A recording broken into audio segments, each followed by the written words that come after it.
the $1 Million Mortgage Experience podcast.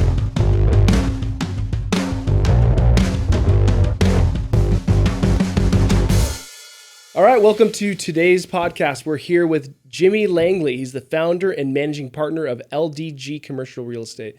It's a boutique firm that focuses on representation of office, industrial, and retail tenants in the leasing and acquisition of real estate.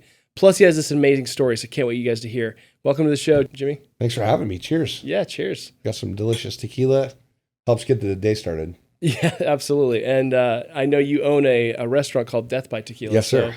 So, we're going to talk about that. We're going to talk about real estate and how you got there from a tough upbringing. I know. So tell us your story.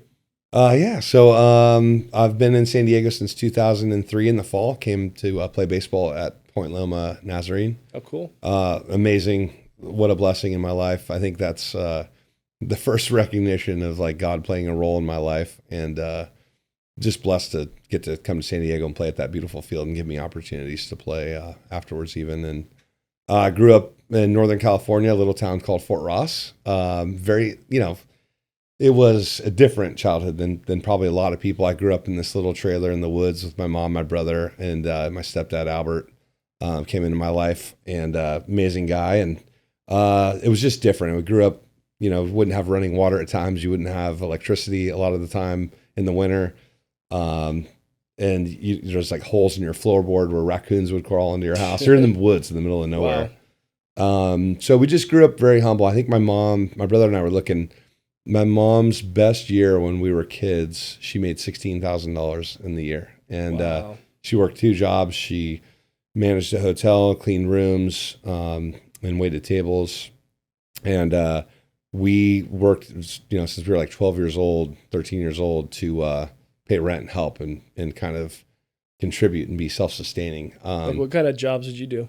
I did a lot of jobs. So I ran Romex, I framed, I roofed, I did logging stuff. So when I was like a kid, I would wield the chainsaw and cut off like the branches on a logging job, and then drag all of the branches into a brush pile.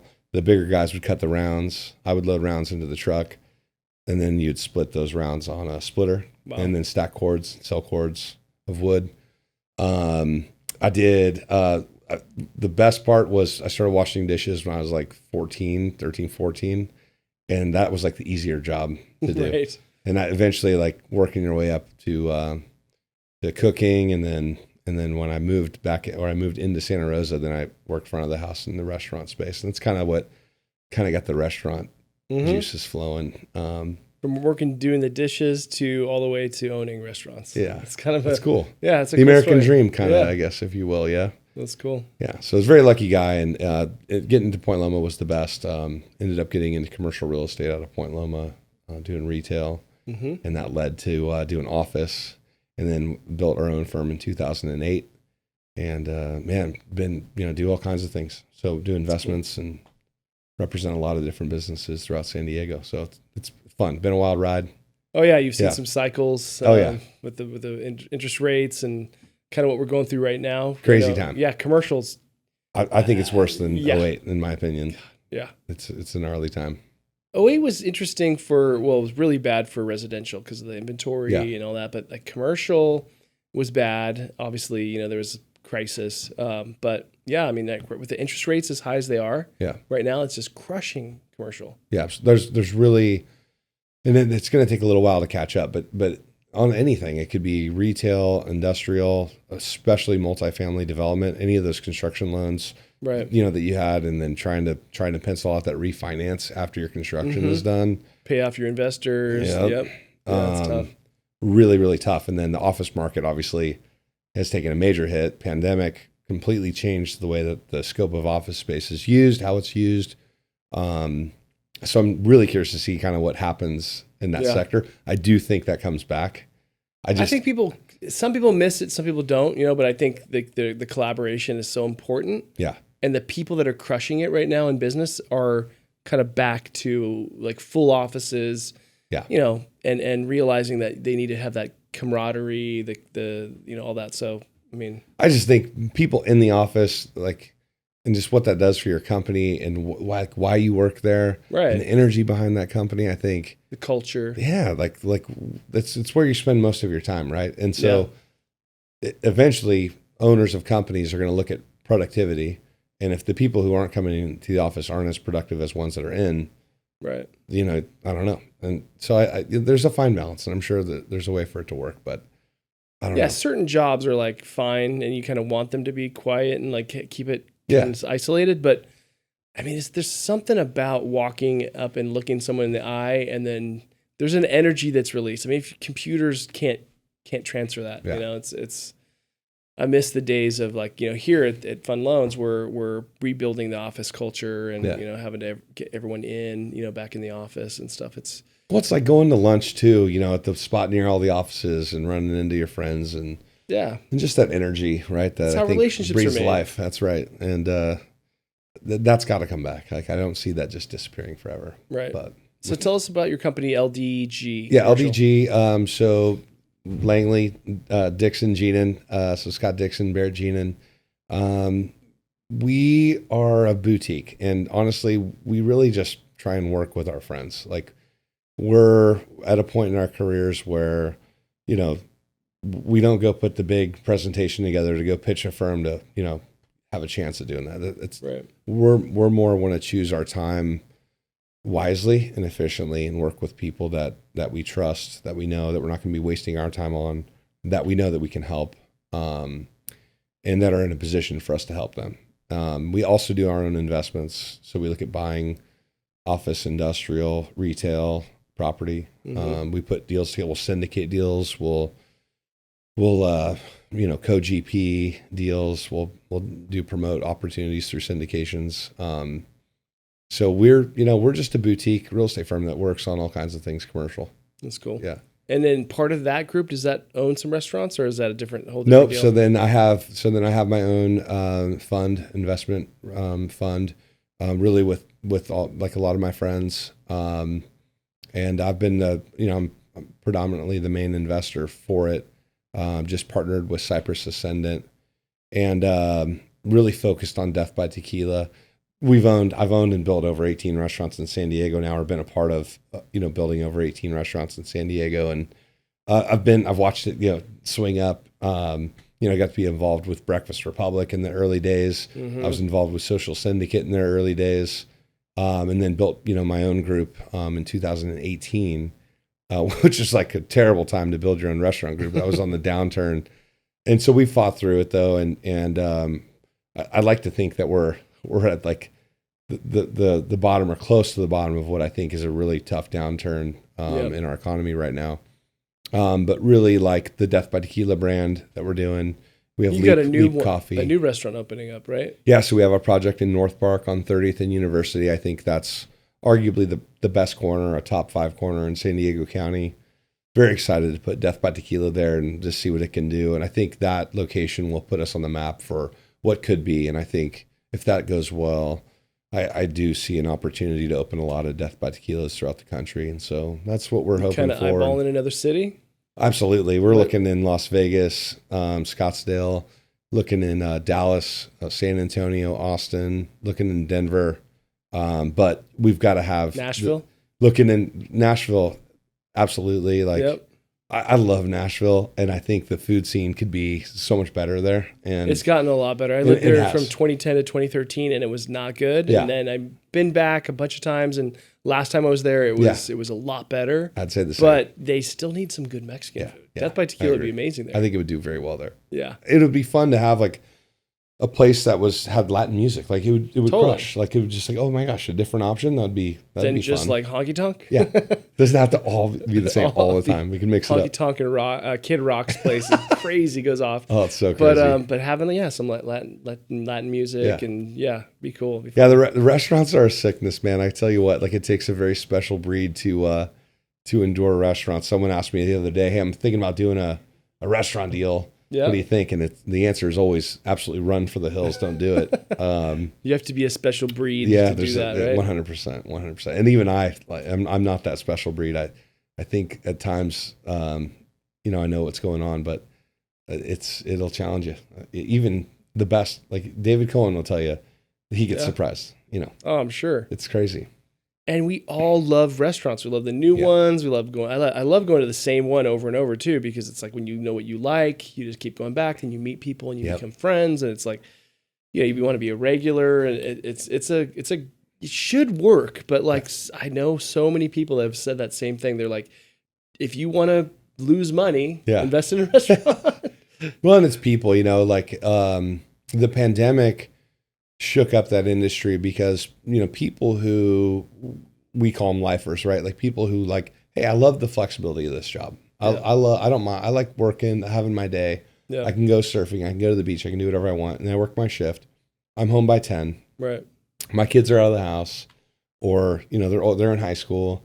I'd rather be around in the morning or when they get home from school and hang out in those times. Sure. Those people switch their career because they're like, I have a lot of people that depend on me. I can't be in an industry that can just get shut down by the government if the government wants to. I got to find something a little bit more stable. And we lost a lot of good people in the industry to that, So it's been tough. There's a new way. It was so bizarre when they're like, okay, well, Chick-fil-A can stay open, but your mom and pop restaurant can't. Like, it was so bizarre. In my opinion, the pandemic was handled so bad, so poorly. And when we were going through it, it was like, hey, why don't we take industry?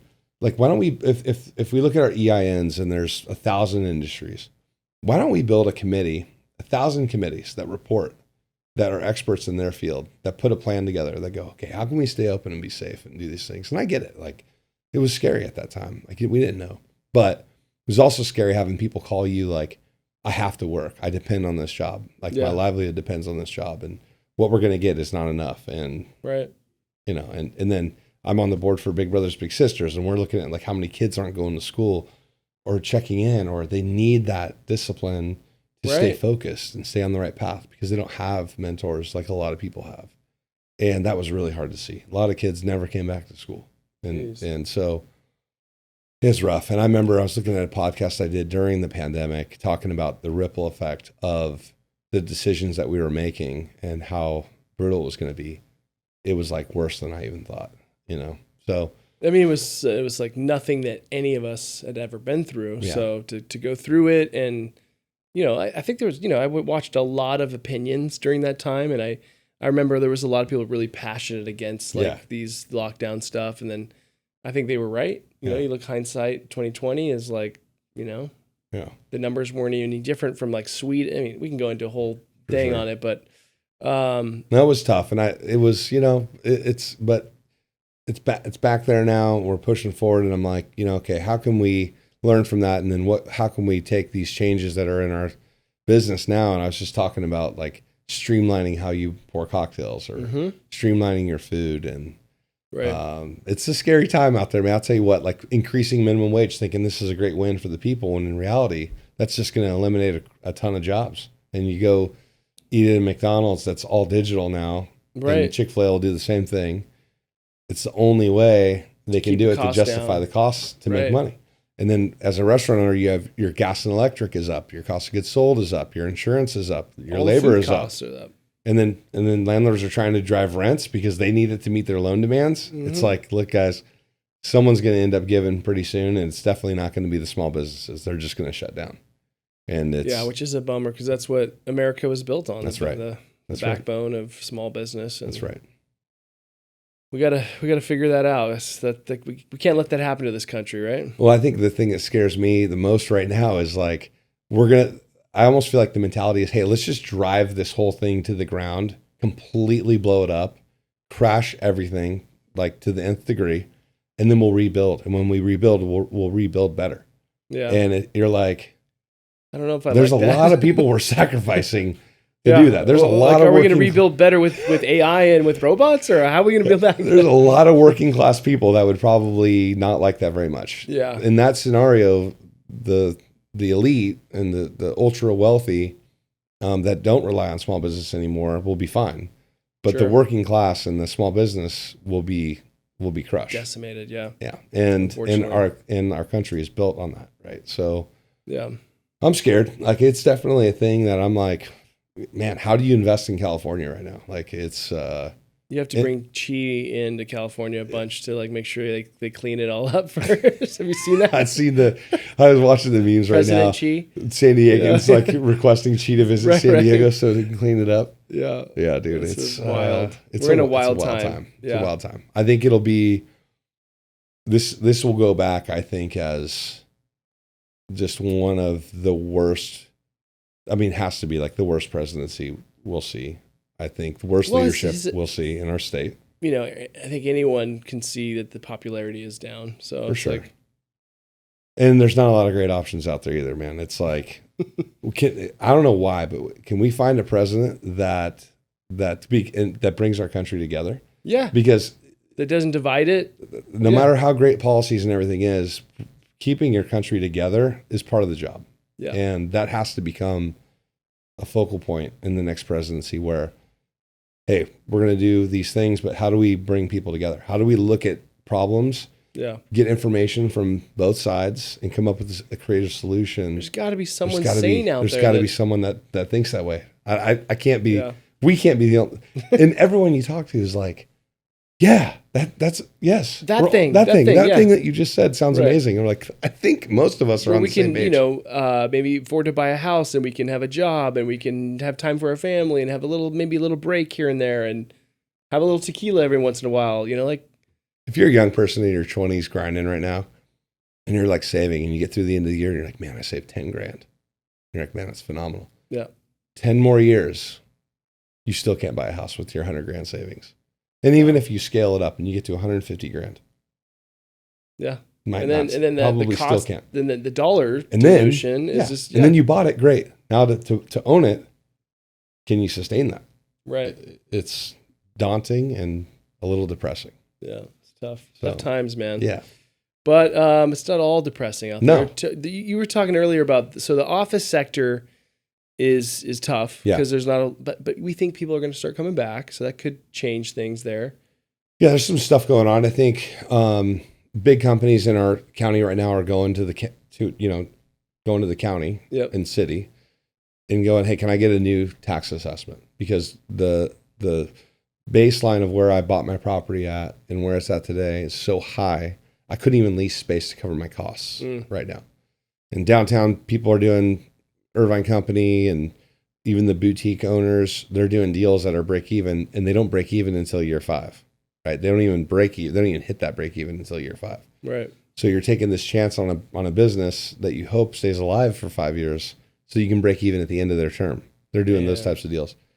And when you look at like our vacancy rate in the office space downtown, it's high, but it doesn't seem like it's as crazy as you would think, but I'm telling you, it is. And then when you add IQHQ, the new, office property from Kilroy in Little Italy, Stockdale, you add that square footage to it, it's an insane vacancy rate. And, those are like WeWork type companies, or? Well, they're like it's like the IQHQ life sciences development. Stockdale was pushing for that life sciences. Kilroy, so they're really pushing it like California biotech, life sciences. A lot of people going to Utah, Salt Lake City, getting a huge tech boom there, big tech boom in Reno. And then Texas was earlier on. But Texas too, yep, absolutely. ResMed, a lot of companies pulling up, going, hey, we got to go somewhere that gives us a better chance to survive here. So I don't know, man. I think it's going to take a while for that office space to correct. And then if you're in that swing space where it's like, you're a boutique, smaller office. Yeah. Really tough because you could just go to a really nice building. They're going to cut the deal. They're going to win that deal, right, to cover their costs. That boutique, smaller building is going to have a hard time competing with that. If you're a mortgage company and you're trying to negotiate space, like how hard can you negotiate right now? Is it pretty? You can get deals. You get some deals. Man, I think if you learn how to be creative, and I think for any business out there that's going to go negotiate space, man, this goes for restaurants, industrial, office. Understand who your landlord is and like what their program is. If they're a big one, like a Prudential or like Irvine Company, they're bigger. They're obviously they're publicly traded. So explain kind of what you mean. Well, Irvine, private group, but when you go, there, for them, it's a little bit different because they're more, in my opinion, more deal maker, right? They're like, how can we cover our costs? And they're going to cut a deal that I think is going to be pretty aggressive, right? If you go to a boutique, they might be like, oh my, okay, we need returns. So if you can pay for your build out, we'll give you a better rate so that we're not taking cash out of our pocket. Mm-hmm. If you're a big REIT and you're a publicly traded group, right, then they want shareholder reporting. That group might give you a big TI, so then you can pay a better rent, right, because it looks better on their reporting and their kind of capitalized value on their real estate. So I think the first thing that's really important to do as a tenant is to understand who your landlord is and what like their hot button is. Interesting. And then work on your deal that can benefit you, that benefits them. Because if you can do a deal that benefits them, it'll benefit you more. Yeah. And that's how, to me, you get the best deal possible. I think retail, retail is still like head in the clouds. The retail owners still think that they're going to be fine. That they're in like... And they're not. 2012 dude, or... The rates for retail are still just crazy. And what they don't understand, like I said, gas and electric, your cost of goods sold, your labor, your insurance, all of these costs are up. Which means if you own a restaurant and you're selling $1,000 a foot, which is phenomenal, you might make 10%. In today's world, with all these extra costs, you're making 4%. 4%. Yeah. On a $1,000 a foot business, which is like amazing. Yeah. You know, and if you're really, it depends on your cost of goods sold and your business model. I mean, maybe if you're really efficient, you could still make a 10%. But most businesses don't even know if they're efficient or not. They're just open and running and hoping it's going well. They're not monitoring their stuff. And I've been seeing that there are businesses closing, right? Like this is happening like, like especially I think down in like, even in Beverly Hills, there's like a lot of those high end stores just kind of closing down. And then probably downtown, there's been some, stores leaving. And So if you go 5th and Broadway right now, almost that whole block on the east side is like completely boarded up. Like there's like one on maybe on the corners and maybe one, but for the most part boarded up. And from Broadway down through probably to F, not a lot of businesses open. Wow. And it's crazy. I'm glad to see that our tourism in San Diego is up pretty high. We're seeing record numbers on that, which is great. That's good. But it's tough out there. Yeah. Tough in California. And they keep saying we're not in a recession yet just because of these numbers that they keep pulling I don't know out of their who's hat. saying that. I don't know who's saying that. That's wrong. With consumers spend all their savings and they're now like the highest credit card usage ever. It's like, okay, well, at some point that credit card's not going to go through. Correct. They're going to stop going to restaurants. They're going to stop buying extra clothes. Correct. They're going to stop buying things that are just not, needed. We see it too with with people cash out requests from residential loans and stuff. People are out of money. They have their credit cards maxed. So I think we're kind of coming to that pivotal point where you're going to start seeing less people at restaurants, less people at malls, less. Well, it'll be interesting to see how this Christmas does, right? Like the numbers, because, when you don't have as much room on your credit card, what do you do? I think if there has to be a major downturn in spending, like we'll see, but I don't know where the money's going to come from, Right. Yeah. Year over year, I think between last year and this year, Christmas holiday spending is going to be much less. Yeah. But man, the hotel costs are so high, and the restaurant, just going out to a dinner is expensive now. It's like, inflation, right? There was like a stat though that spending was up, and someone made a joke like thanks to Taylor Swift tour and all these other things. But I mean, if you looked at where the debt was on that, right? Yeah. Just because spending may have gone up, it doesn't mean that we're in a better position from an economic standpoint. And that's going to catch up at some point. That's going to catch up. So I don't know. I think who's the primary audience on this podcast? Business people, small business owners? This one, mortgage people. Mortgage so like people. either mortgage brokers, real estate agents, people like that. Yeah. Okay. So in that sector, and you're out there and you're grinding out there, and you're an agent representing people. Like, to me, the way and the focus of the people that I'm representing, I'd pay so much close attention to that, because you may end up wasting time on folks that just don't understand if they're qualified or not. And so the first thing I do is qualify who I'm representing and what I'm doing. So you save your time, make sure you're using it efficiently. But then I'd understand the person that you're working with and like where they're going to go, where like what their job is, and making sure that you're working with someone that is going to be able to do this, because I think there's a lot of people that were able to, and it changes so quickly with that interest rate hike. Yeah. Pulled a lot of people out of the market. Yeah. So it's, I don't know, it's tough, man. There's a lot of escrows that are just unable to close, because of that, unfortunately. On the multifamily development side that I see a lot, the stress is coming from, how do I refinance this construction loan, or how do I even get a construction loan and make this project pencil? Wow. And so there's a gap between that market, that seller's market, and that buyer's market.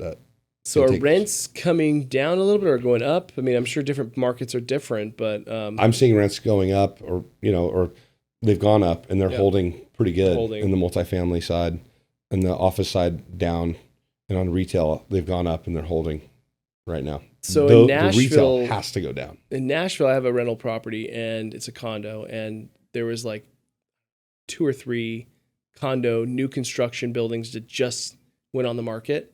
So it was like just a flood of inventory in the midtown area of Nashville. So my rental price went from $3,000 a month to like $2,200 a month overnight. Like I couldn't. No way. It was like 29, 28, 20. Like every week, my broker was like, "Still haven't got any leads." 27, 26, no leads. That will happen here. Yeah, if there's, because are there multifamily apartments that are almost finished? Yeah, and I think our city's really going to start pushing for affordable housing developments. And a lot of people think of affordable housing as like where poor people live, and that's not the case at all. Affordable housing is like your working class. It's your bussers, your servers, the younger generation that's living at home right now. Yeah, they're gonna start building that stuff so that people can go rent a 1-bedroom for $2,000 a month. Right, which is a lot, dude. Right. And like right now, 1-bedroom is like $2,500 a month. Right, maybe even $3,000. Yeah, maybe even more than that. So as inventory comes on the line, it's going to push prices down. Yeah. What projects are you excited about right now? You said Death by Tequila. Can't wait for that to open. When does it open? So we're under construction, and I think we're 4 months out, probably 5 months out. So I'll say middle of spring 24 would be my target. Yep. Ready for tourism. We have been under construction for a year. Just timing and market and permits, just the whole plethora of things that could go wrong did go wrong. But we're finally there, and we finally got our investment group put together. And then I'm excited about that. I'm excited about some real estate development opportunities. I'm really working on building a big sports complex. There's a big opportunity to build a facility that can house a lot of soccer and rugby and lacrosse. Soccer's blowing up. Blowing up. And then there's an opportunity for basketball and basketball academies and swimming and pickleball and restaurants, hotels. And so I'm excited about a project I'm working on to develop that. I'm through this crazy downturn, I've really shifted my focus on the restaurant side to really just focus on Death by Tequila and that growth. And then on the commercial real estate side, really putting deals together on the larger scale, looking at shopping malls that we could buy. We work with really big groups throughout the country that would love to spend $1 billion on the right projects. And so we spend a lot of time working on deals like that are creative and coming up with creative solutions. We look at big properties that you could build. Think of the Discovery Lands like type development with the hotel and the golf and the townhome and the vacation home projects. So we're working on some stuff like that.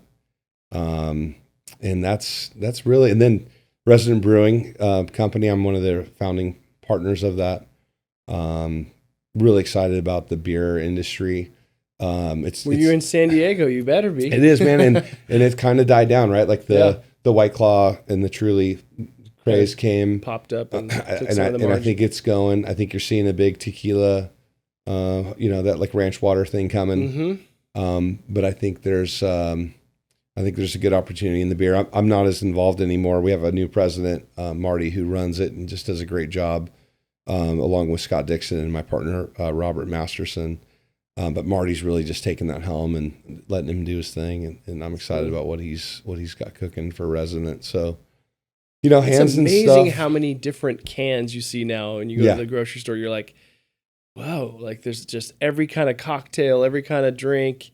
It's not just like the old days when it was like Miller Lite, Bud Light, a 100%. couple other beers. Now it's just like everything, and you have so many choices. Branding and becoming a branding expert in this evolving market is everything. It's so important, even on the restaurant side, like how you market, who you brand to, what your brand stands for, what it says when I see the can. All that stuff's becoming so important because we have seconds to grab somebody's attention. Right. So how you present your can, your business, it's the same if you're a mortgage broker or anybody. Right. Like how you present your brand and how that person perceives it within seconds is like everything. So nowadays. Important. Throw out some ideas. Like what do you think's working right now? I think clarity is important, right? Like so many people are trying to be flashy and create this thing that's like, I'm going to grab their attention through really crazy art. Yeah. That doesn't say I have really, really good beer. It says, I'm a really good artist. And so to me, keeping it simple and being clear on what you're providing is very important. So like for us in Resident, we're trying to present, hey, this is Resident, this is our city, and this is the style of beer that we're going to do, and it's fun. Yeah. And if you can just keep it, I think, clear and concise so that the consumer can identify and kind of know what I'm getting when I grab it. Yep. That to me is really important. I'm seeing a lot of people want to be cool, but you don't really know what you're getting. And then people always, well, look at Liquid Death, right? Like no one knew what they were getting there. Yeah, it was a gimmick almost. Yeah, like, and it what was are you drinking? and it worked, and it can work. But you got to remember, in Liquid Death, you're going, man, I just made it cool to drink water. Yeah. Right. And so even though it was this complex kind of thing, probably took a second to grab. When it did, it made it like, okay, it is simple because all you're doing is making it cool to drink water. Yeah. And they did a phenomenal job with that. Right. So that's kind of my rebuttal when everyone's like, well, Liquid Death, perfect example. I'm like, well, yes and no, because is it good water? I don't think I've even tried it. It's just soda water. I mean, it's just sparkling water. Yeah, just soda water. And it's it's like, Topo Chico is like lots of bubbles, right? So they overcarbonate that. Yeah, real bubbly, and it's not even that. It's just simple, bubbled water. Yeah. I don't know. I'm not a Liquid Death representative. I'm sure the sales rep would be like, this guy doesn't know what he's talking about, but it's just water, right? Sparkling water. It's a marketing company. You're involved in some charities. The way I met you was through the SEAL Future Foundation. Yeah. And I'm a big fan of the SEALs and their service to our country and just what they go through to all the hell they have to go through to do what they do. Yep. And you said big brothers, big sisters, Resident Brewing. Tell us a little bit about why you got involved in charities and kind of what's your heart behind that. And so I'm on the board for Big Brothers Big Sisters of San Diego, which is one-on-one mentoring for youth in our county that need it. And so boy, girl. A lot of times it's a kid who doesn't have a mom or a dad at home. You get someone in the community that goes and spends time with them. Is that kind of like the Boys and Girls Club a little bit? Boys and Girls Club is more like when school's done, there's a place for them to go with good mentors. Mom can work, and there's an after school program and other things doing. Big Brothers Big Sisters is really more of that one-on-one mentoring. Yep. Which I think is a lot more. Not that the Boys and Girls isn't impactful; it's incredibly impactful. So many. Like I was just talking, Andre Reed, like literally grew up at the Boys and Girls Club, right? But Big Brothers Big Sisters, I think, has such an impact on youth, and can change completely change a direction of life. And I think, someone was like, "How would you solve the homeless crisis?" Or it could even be like mass shootings and all these things. To me, it would be making sure that every single kid in our country had a mentor in their life, like a positive mentor that they could talk to that wasn't mom or dad, right? And it's not just poor kids. It's just, it's not just underprivileged. It's every kid needs someone to go and talk to. And I think that would be like an amazing thing to do. Make being a social worker cool again in this country somehow, right? Make being a teacher cool again. Making sure they're paid right, making sure, being a social worker, like how can we make that an incentive to get that type of education and create that kind of job could save our country one day. I really believe. And so I get a lot of out of that organization. I've been there for 15 years now. Got 16 years. Wow. It's crazy. That's and to your point is like these kids, they have social media and it's damaging in a lot of ways, and they don't have like one-on-one connection. They have this like very shallow depth of connection and no one really paying attention to them. And so like also having a mentor, misunderstanding. Right. So if you have a mentor, Yeah. you get the depth, which is really what I think we all crave. Yeah. I think at the end of the day, you could have like 100 friends and you're still lonely. Yeah. But if you had like two or one friend that really cared about you, that checked on you, asked you genuinely, like, how are you doing and what's going on? Like, why are you sad, dude? Like, that like you said, could change the course of our country. For me, I got so drawn to that organization because my older brother was that man for me. He's 5 years older, and so he was like a father figure to me in our house. And dude, without him, I could have gone so many directions, And he made me work. He made me train. He made me humble, and I owe my life to that guy. He's incredible. And how did he get it? Did he have someone above him or no? I don't think he had a choice. I think for him, with my mom working and, dude, my dad almost killed my mom, man. And my mom pulled us out of there and we grew up basically on a junkyard. And I lived there from 4 years old until 18. I never met my dad, never talked to him. I forgive him. I don't have any angst and whatnot. I've definitely learned to forgive that. But my brother, he just didn't have a choice. He just had to be on. Otherwise, it just wasn't going to work. And man, we had the sheriff come to our house to take us away. Like one of our aunts, thought my mom was doing a terrible job, and her solution was, we're going to call Child Protective Services. And thank God we had this Doberman that was crazy. And the sheriff was like, dude, I'm going to have to kill this dog to get these kids. And my mom was able to get home in time, and we knew the guy kind of, and he's like, look, make sure everything's in order. Otherwise, like, it's going to be a problem. Wow. And we did, and we had our shit together. It just didn't look like it, And so anyway, that mentorship program, even for adults, everybody needs someone that they can talk to because it gets hard. I mean, I'm getting my ass kicked right now, and if I didn't have mentors in my life that kind of keep me up, keep my head up, it's tough, dude. It's like you wake up just depressed, like your phone's blowing up with like, how's this investment doing? How are we doing that? How's our money doing? What's this going on? Yeah. And you feel like all that weight from everybody on your shoulders. It's a lot of times, and it's all not the for news, everybody. all the emails, Oh, everything that you get. Yeah. Oh, hey, I think I should take my money out of this. You're like, I wish I could take my money out of it too, man. But right now we got to get through this time, and we'll get there. And so it's tough. And I think without that mentorship and without those people in your life to kind of lift you up when you're down, it gets tough. And that goes for everybody that's out there, Are you part of any other like YPO or EO or anything like that? No, I used to do those things. And for me, I got to a point where I just wanted to meet less people, frankly. Yeah.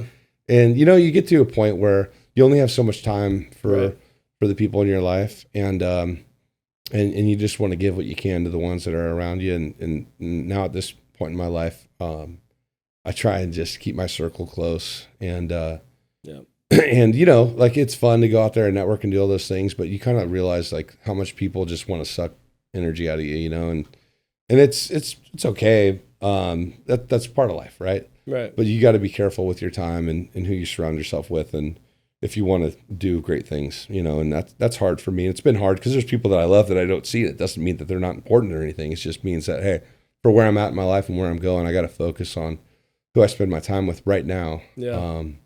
It doesn't mean anything negative. It's just, this is what I got to do with my time, my energy right now. So I haven't done many of those things anymore. I do highly recommend YPO.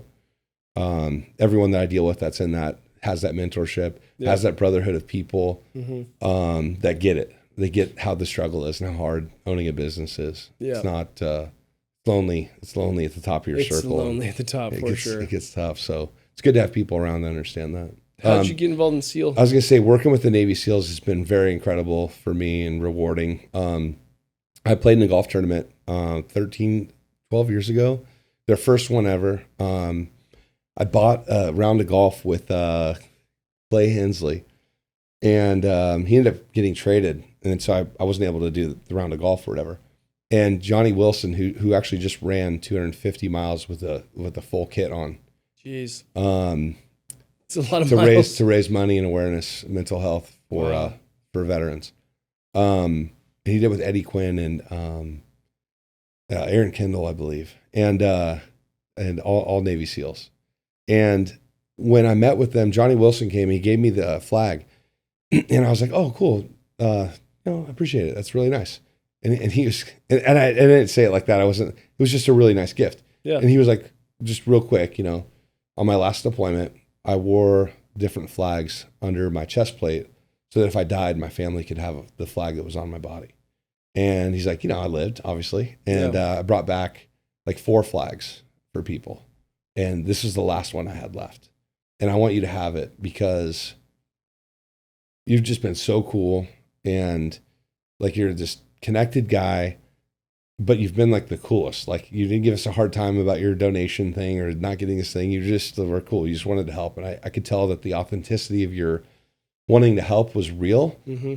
And I'm giving this to you because I want you to know like how I want you to get involved in this organization. I think you could add a lot of value to it. And I was like, dude, I'm in. Like, it brought tears to my eyes that he would do that, and that he saw something in me that could be helpful. Yeah.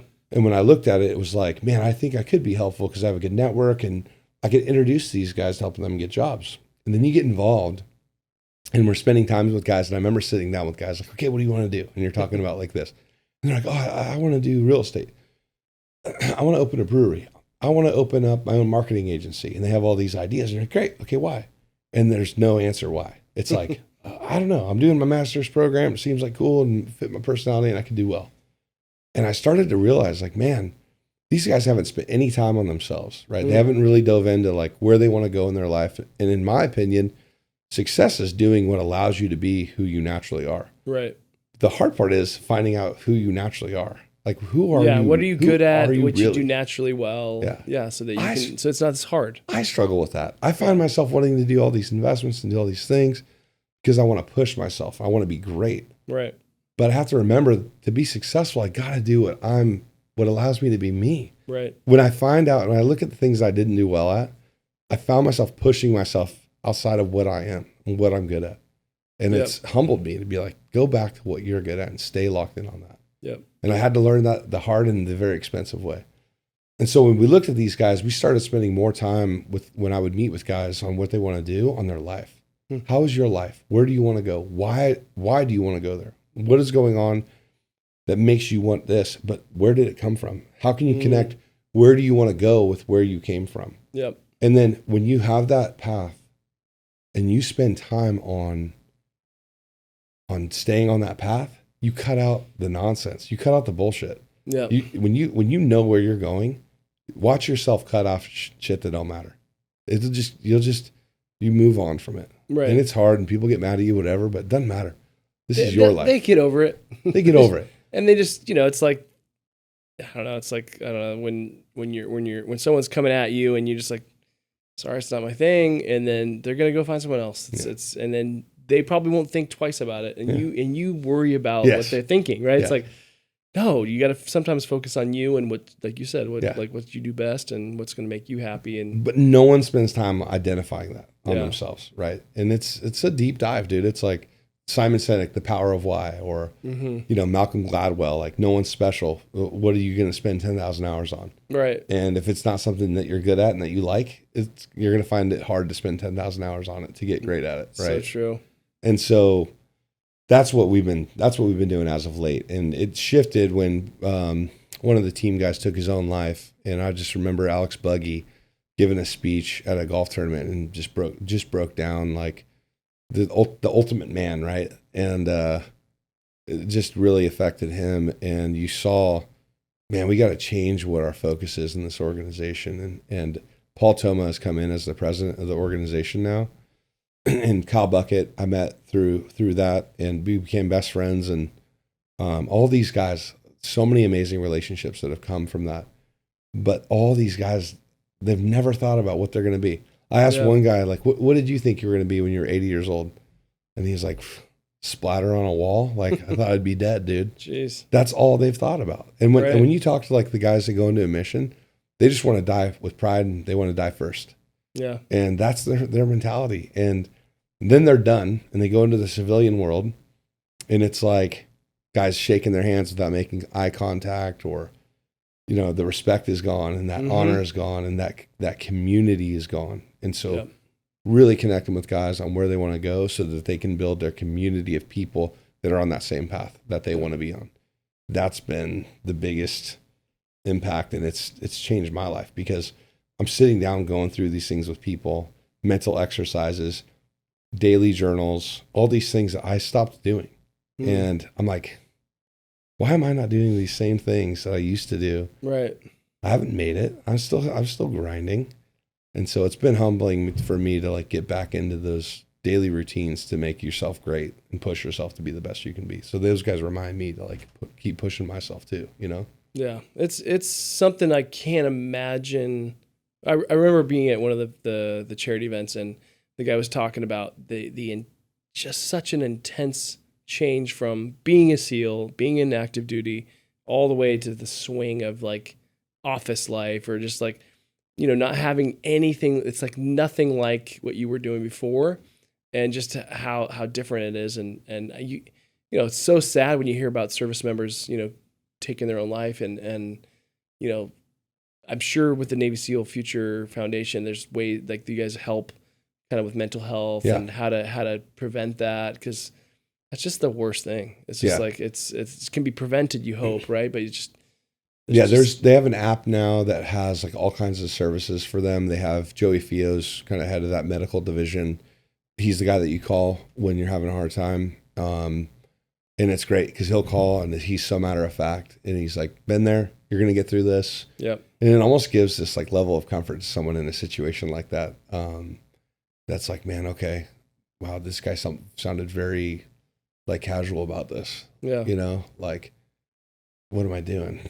Like, why am I going through this? And it's crazy. I golfed with a Navy SEAL yesterday, and he's still active duty, and he's in the thick of it, right? And he's still active duty, and what he can't think of yet is what happens when it's gone, and you're there, and you're in the civilian world, and your community's gone, your brotherhood's gone.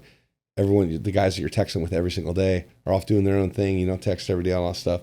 It can get lonely really, really fast. Yeah. And it's great because he's like, hey, you know, I trust you. If you're saying we got to start working on our community now, all right, let's do it. Yeah. And so they're doing that. And that's the biggest thing I think that's changed with the organization. And then Paul Thoma's bringing awareness to it. I mean, those guys are in all the movies, Mike Brown, that, you know, and Vito, and they're doing Avatar movies, and they're doing The Extraction, and they're doing all these movies now. They're making the connections that you need to make to get the money in the door. And SFF, the SEAL Future Foundation, is the only organization that's for the team guys, right? A lot of them are for the families and all those things, and that's great. Right. But the team guys need stuff. You know, and this organization is for the team guys, which is great. That's been very rewarding to be a part of. That's cool. That's cool. You've been a part of it that long too. Yeah. Yeah. It's to see the evolution, and guys, I mean, some of the guys were getting older now, and you're like, oh my gosh, we got this whole new wing of young people. And, you know, the guys that retire, they could be 30, they could be 40. Right. Know? Like, you don't know. You were like retiring at you're 30. You're like, what? That's crazy. So it depends if, they want to do the 10-year, 20-year. It's like, it's fun. You get a wide variety of good people. So we always talk about failure on this, because success is, you can't have success without having some failure. We don't have enough time for me to go through all my failures. You got to have a favorite failure though. Oh man. Like so many. Like the most intense lesson. Like what was the most intense failure that stands out the most? I'm probably going through it right now with the restaurant group. And I think for me, I just had such success early on. I think I had 7 like grand slams in a row, just really killed it. Right. And I think, I was investing in people very quickly without due diligence and without a process, and just taking a chance on a connection, right? A handshake. And I'm like, man, I get a good feeling from this. And when you make those mistakes, for me, I was like, I can do this myself. And I went out and I've invested over 11, almost $12 million of my own money. I've borrowed money from great friends to help get through tough times. And then you fail and you fail again and you fail again and you fail again. And then, everyone, they know who you are and you're out and they're like, oh man, I saw you sold that other restaurant. I'm so sorry. And you see this failure. And for me, I just care so much. I'm a very legacy driven guy, right? So I'm really more about when I die, have I done something of impact that lives on and on? And that's a stand of growing up without my dad and not having family and not having not growing up with grandma and grandpa on both sides every day. And you know what I mean? Yeah. Like I just didn't have family in my life. I had my mom, my brother, and my stepdad. And for me, when I get through, I just want to have done some great things that my kids would be proud of and that would live on, And so then you fail and you meet and you see people and they're like, oh man, I'm like so sorry. But you also know that some people are glad that you failed, right? Like you just feel there's those people. And I think it's, it's like this weird competitive thing that's out there. I don't hold it personally with people. I think it's a competitive thing that's out there. And for me, as I go through, I was way too cocky. I think I felt like I could do anything and make it work. I actually remember telling somebody, probably in 18 or 17, I'm like, I literally think I could do anything and become successful at it. Could be an actor, could be whatever it is. And what I would do is I would dive into that community. I would entrench myself in it. I would live it, breathe it until it was part of my DNA and I would become successful at it. And there's an element of that I think is true and great and all these things. But the other part of it is it what you inherently are? Is it natural to who you are and what you want to do and be in your life? And that's what you got to be careful on. You got to do things that naturally fit you and what you want to be in your life and how you're going to go and do that. And I think for me, I liked the popularity of owning restaurants. I loved the challenge of it. My ego was like, this is the hardest industry that's out there. I'm going to master it. I can do anything. I've never failed. I can tell you I have failed in the restaurant space. You and a million other people. Right? I've made huge mistakes, right? But for me, as hard as a time as going through this is right now, I know that I'm getting the best lessons in my life from it. It's humbled me a ton. It's made me a lot more methodical.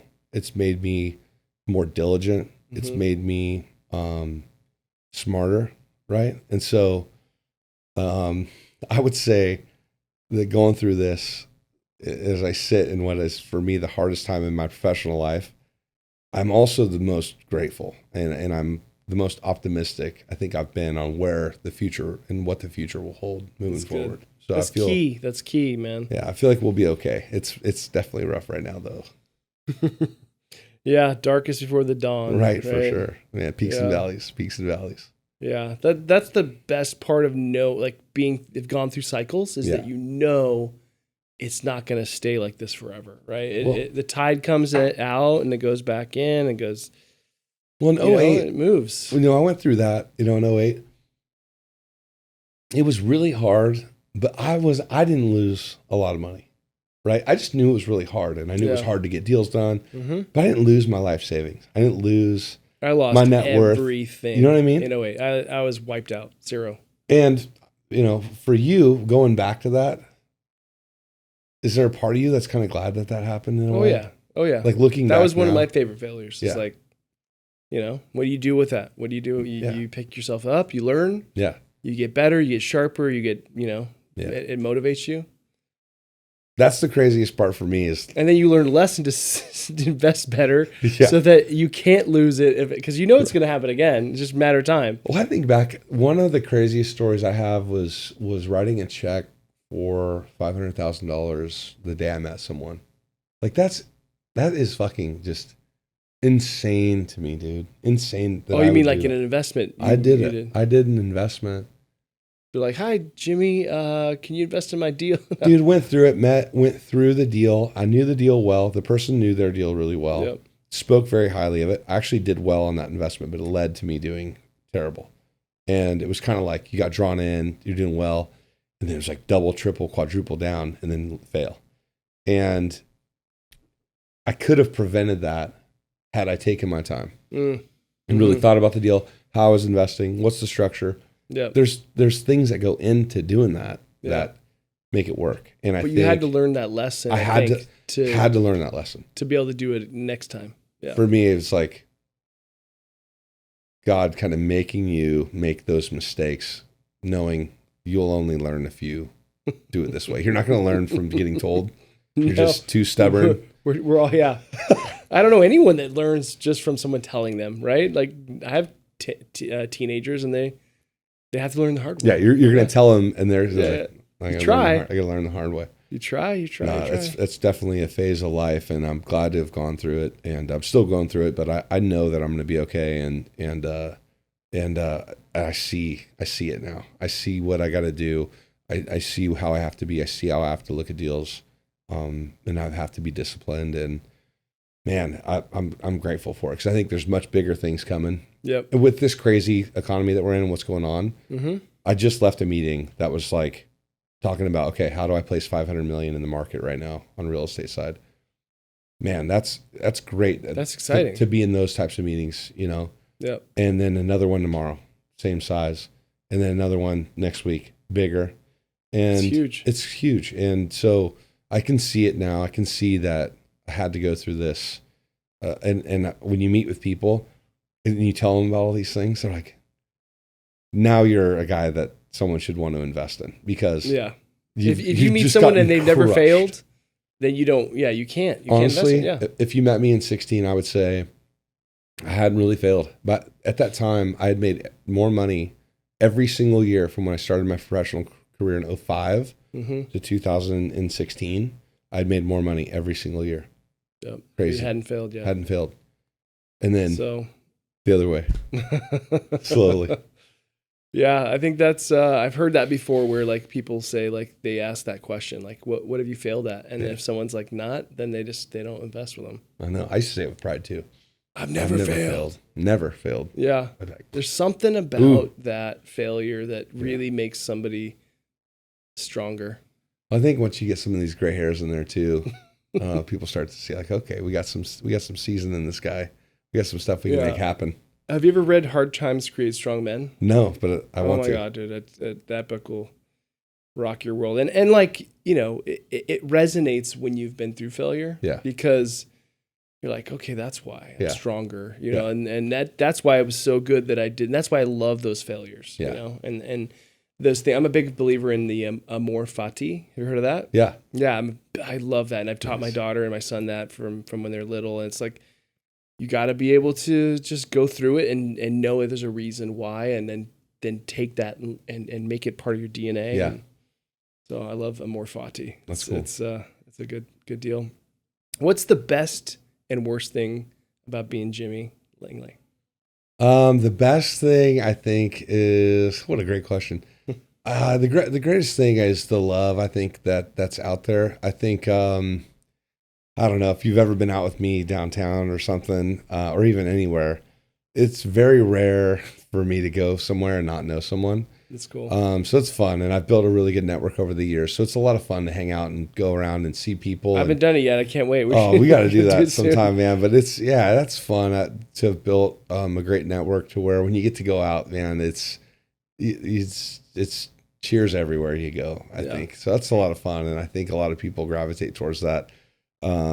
It's fun to go out and golf, and I love to have a good time. And so if you golf with me, like we're doing full send, like when we golf, it's literally like, we're going to make this the best day of our life today. And I take that approach. Like when we're golfing, if I'm playing golf with someone and we're like, hey, what kind of music do you listen to? And someone's like, oh, I don't listen to music when we golf. I'm like, oh, I do. Yeah.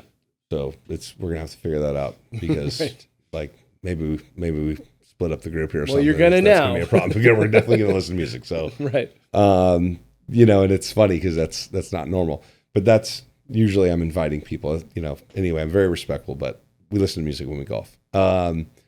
I think the worst part about being Jimmy Langley is when you go out, everyone knows you, everyone's looking at you, so you're not always on, right? And so I'll leave a meeting. There's times just last week, go to this big meeting, trying to finalize this merger that we're doing, and the deal fell through, and I'm hosting the Tequila launch for Death by Tequila that night.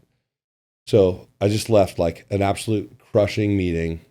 I'm terrified. What's going to happen tomorrow? Yeah. But then I got to go and entertain 300 people and be on. And I got to be fun Jimmy. I got to be the Jimmy that they want. Right. Right. And so that's hard sometimes because you don't always have it in. And the older I get, I don't have it like a lot. And maybe it's just right now. Well, it just takes so much energy. It does. Right? And when you're getting killed and you're like going and you're having a bad day and you have another bad day and another bad day, you're not sleeping well.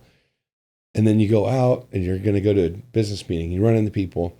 That business meeting person, they want to have fun. They want some of that energy that makes you who you are, and you don't have that on. Right. That's become hard. That's become like one of the hardest things for me. Yeah. We have. It's kind of funny because I live in the Rancho Penasquitos submarket, and we have these amazing friends that are friends to our kids through school.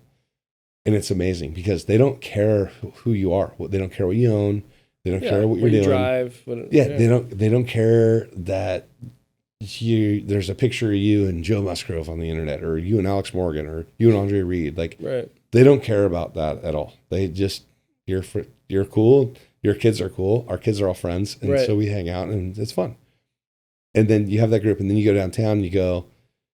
And it's like, who are we going to see tonight? Who are we going to run into? Or what, and there's nothing wrong with that. It's just, it's so different. So different, yeah. And you don't always have the energy for it. So true. It's kind of funny. I've just been experiencing this a little bit lately where I don't have that energy all the time. And it's tough. I feel bad at times. Like people are like, what's wrong with you? And you're like, oh man. Shit. You're like, I need some tequila, I guess. I don't know if something's wrong with me.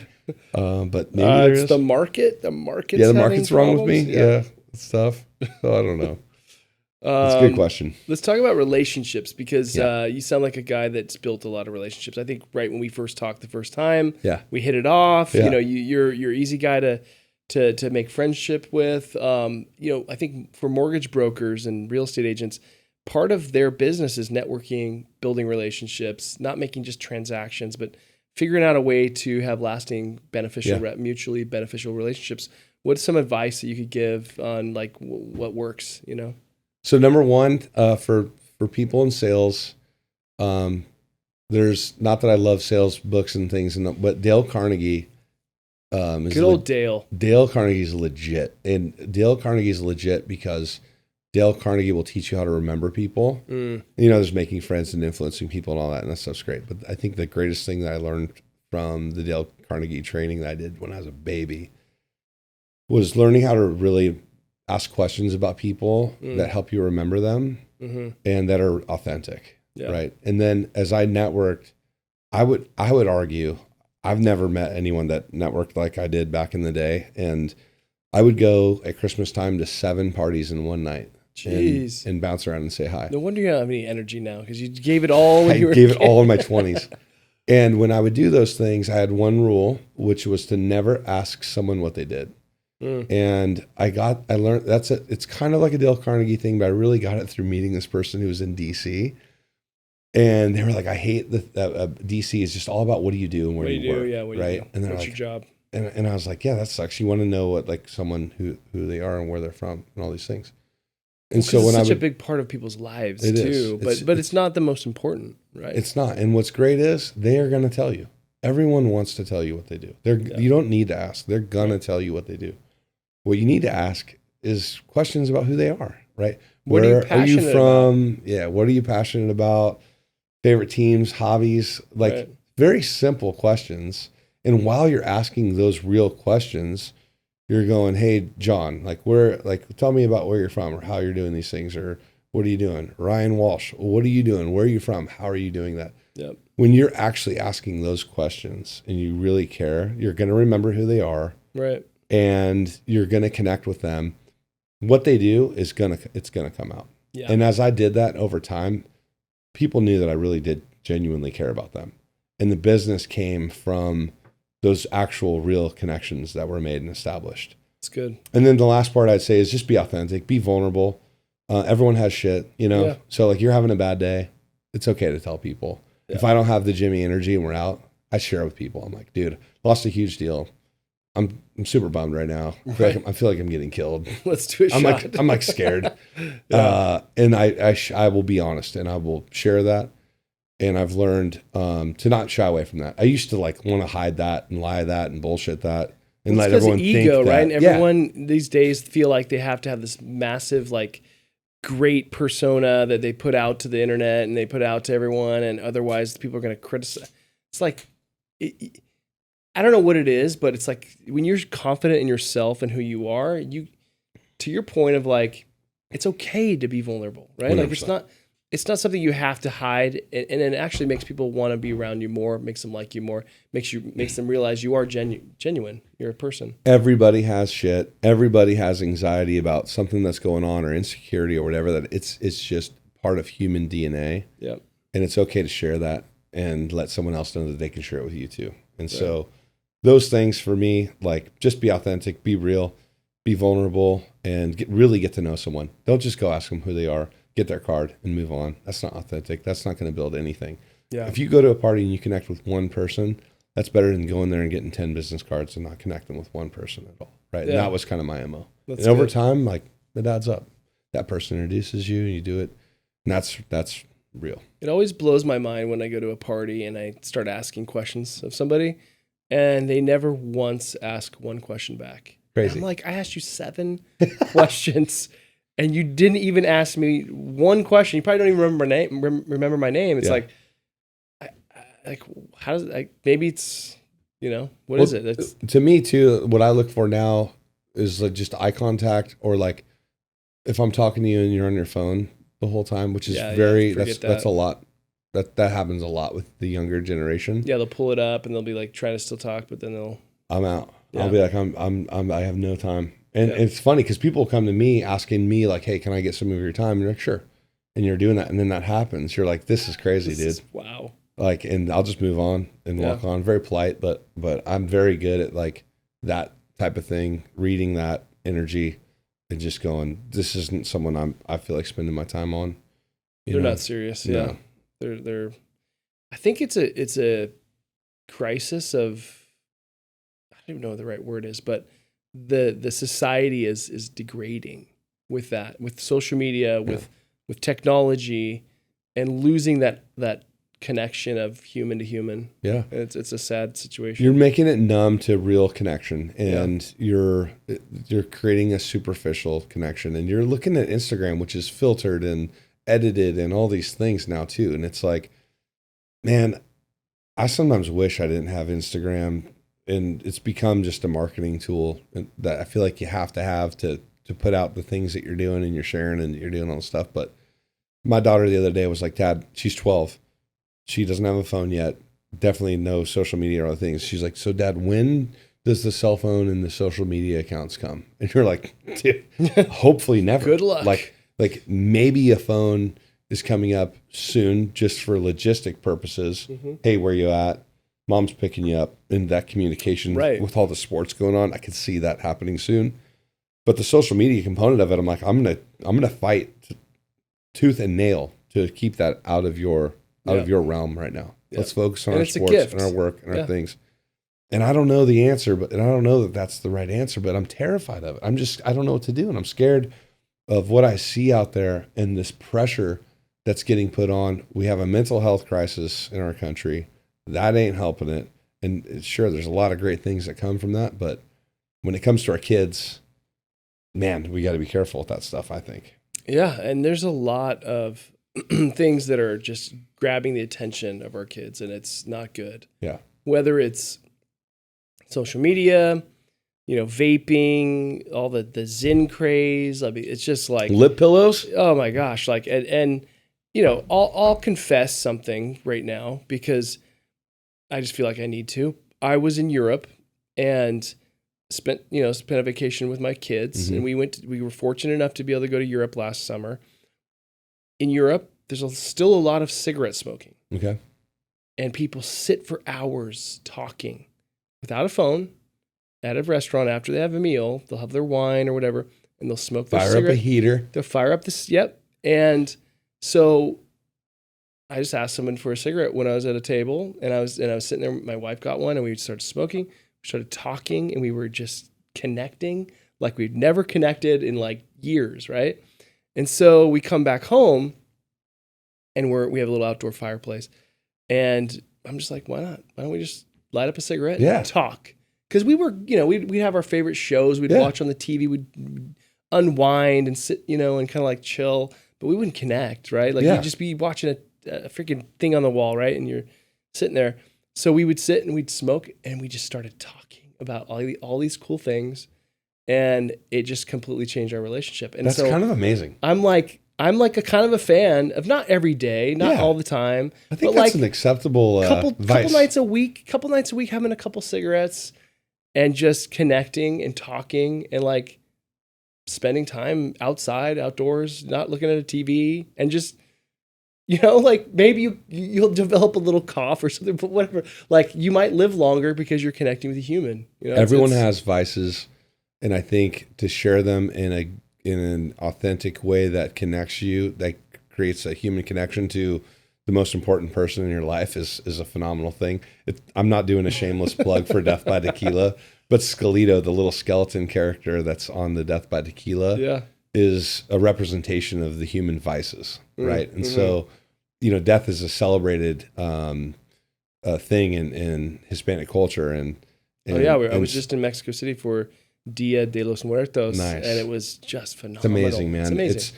I watched the movie Coco, and I cried like a little baby because I'm very legacy driven, and that like mentality like is so me without knowing it was me, and it was like I don't know if that came from my grandpa who was from Spain or what it was. I didn't really know him that well, but I don't know, man. I watched that movie and I was like, dude, this is like what I live for, like. They celebrate celebrate that. Like they celebrate that life. If you think about it, we don't even know who our great grandfather is. Like we don't have pictures of him up. No, it's forgotten, right? It's unless their name's on a building or unless they're like and they didn't have YouTube back then. Yep. So like we might be lucky enough to have a podcast up when our great great grandkids are watch. They might be able to see it, but. Like if you think about how when I was looking, I went up and all the homes they put up their things and their candles, and the kids all know who their great grandfather is and their story of how it's awesome. I think any form that allows you to connect is a good healthy thing. I like it. Good secret. Yeah, I'm not proud of it because I don't like the way it smells and all that. But it's like, I like cigars. Yeah. So cigars is an easy one for me to do. But my wife doesn't like cigars. But like, I'm like, is it that bad? People did it for hundreds of years. They used to say it was okay on planes, and even pregnant women could smoke. Doctors approved, right? It's like, that's what cracks me up is that whole thing. But we all know it's bad. I think firing up a lung dart over the fireplace to have a good conversation with the spouse is an acceptable. I think that's an acceptable form. If it keeps your marriage together, and 100%, like it would be way more unhealthy to not keep it together. To your bank account and to your life, and your stress, and your heart, and your kids, all that. Yeah, you're like, look, I'm gonna keep our marriage together, and sorry if I hurt my lung a little bit. It's better than the heart attack you'll have if you're not together. Exactly. I think you're doing the right thing, dude. And then you have a little tequila, which helps. Oh man, always tequila. By the way, that was incredible. We have to try the other one too. Yeah. But last thing I wanted to ask you is any shout outs to anyone that's helped you along the way? I know you said your brother. So many. You said your brother. That was huge. Koamisi is like my best friend. The guy, NFL player, like franchise linebacker for the Dolphins. Just a guy that like I think everyone kind of goes to and always wants something from. and then he's the first guy to like kind of take the shirt off his back for you to help out.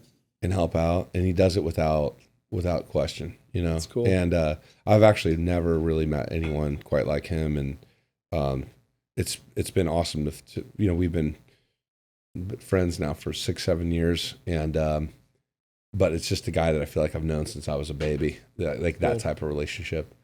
My gosh, man, Ron Cho, just a legend, business mentor, has been in my life since 2007. He's helped me out on every single deal that I've done, even the dumb ones, and I'll walk you through why he thinks it's dumb, and I'll do it anyway. And it's like that guy that's like, dude, you had to go through it to learn it. Yep. Man, Bill Saylor, guy from Big Brothers Big Sisters, just an excellent dude who's been super patient with me and been cool and believed in me when he shouldn't, and just been awesome. Bill Troz, investment guy. Kim Fung, legend out of Santa Luz, my golfing buddy. Just such a great guy. That's great cool. Question, man. Joey Pena, who runs our restaurant group, the guy just gets killed every day and comes back wanting for more. He's a warrior. Be dead without him. There's so many I could go on and on. Obviously, my brother, my wife is ridiculous, like amazing. We're going through this like crazy hard time. You're just in bed in the morning sometimes, just like, I don't want to get up and go to work right now and just deal with today. And just always so positive when she could be negative, you know? And that's cool. So because her life's so important to have her life's like taking that. a hit too, you know, like the way we travel or where we go or what we do, like it's not the same. And she doesn't care. And she's like, hey. And I remember wanting to like not do my business, and she'll be like, no, like you've got this. Like relax. You need to do that. So for sure. Definitely shout out to the missus. She's amazing. Of course. And shout out to the missus. That's awesome, dude. Well, cheers, and thank you everyone for watching. Thanks for being on the podcast. Please like, comment, reach out to. How do people find you if they want to reach out? I mean, I guess go to Death by Tequila. Go to Death by I guess Lefty Langley at Instagram is a fine way to connect. Our websites ldgcre.com, deathbytequila.com, empressinvestments.com, residentbrewing.com. Those are all the business plugs. That's cool, man. I'm very lucky to have a lot of cool things going on, and went through a little dip, but I think we're gonna do some crazy stuff here in the next few years. It'll be fun to watch. Survive till 25. That's God, what I say. remember in the 80s? Yeah, the 80s, stay alive till 95. Yep. I was just talking with someone about that today. I wasn't around for that, but that was the phrase when I got in the business. So survive till 25. Yeah, that's same with the mortgage business right now. It's like it's crazy, but it's all cyclical. It'll come back. It'll come back. Please share this podcast with your friends, other people that you think that might want to watch it. Thanks again for watching. We'll see you on the next one. The $1 Million Mortgage Experience Podcast.